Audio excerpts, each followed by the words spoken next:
the penis is the window to the heart. So What do you mean by that? one of the biggest questions that everybody always asks is, how can I prevent a heart attack from happening? What is the biggest thing that we can do when it comes to heart disease? So the best way to prevent a heart attack is to understand what the risk factors are for a heart attack and for heart disease.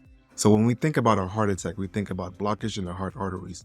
But we have to also understand the risk factors for heart attacks are the same risk factors that can lead to someone having a stroke, can lead to PAD, can lead to occlusion, to have blockage in the carotid arteries. We have to understand that atherosclerosis, plaque buildup, is the biggest cause when it comes to heart disease, but also overall health. And I also want to put erectile dysfunction too, because I think one of the most interesting things that someone said that I heard was that the penis is the window to the heart. So that if you don't understand that, if you're starting to have symptoms of erectile dysfunction, that can actually mean that you're going to have heart disease in the future. If you start to have those symptoms, start asking appropriate questions. But first of all, go see your doctor.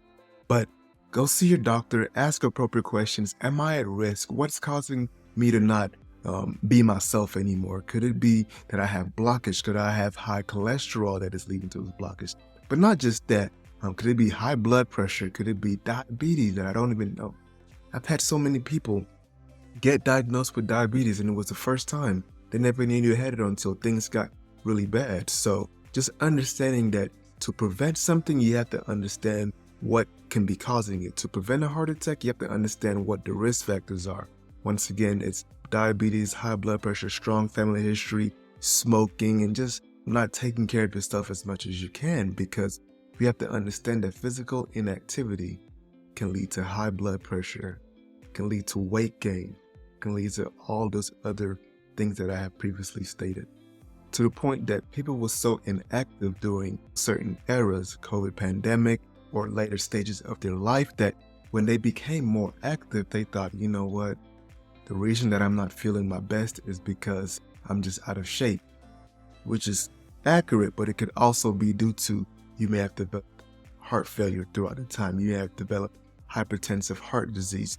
You may be having coronary disease. You may be having stable angina, which is blockage which leads to chest pain whenever you do activities. So when you're having this, don't just not do anything. Go follow up with your medical provider to make sure that there isn't anything that you can do now to make that become better. For some people, it may be doing a heart catheterization to look for those blockages. For other people, they may be just following up, getting into an exercise routine, making sure that electrolytes, nutrients are where they should be before doing any other excessive or invasive tests. So I plead for anybody that if you're having any issues such as high blood pressure, diabetes, high cholesterol, you have a strong family history of heart disease, you do smoke, go and see your primary medical provider as soon as possible. But if you're having chest pain here, pain that moves to the shoulder, worse with exertion, worse with stress, you may actually need to go to the hospital to get checked out, that you don't have heart disease that can lead to a heart attack, whether it's in the next few days, next few months. My name is Dr. Isang, and if you've got any benefit in that, leave a comment, let me know what else you want to know regarding the heart and health, and don't forget to subscribe.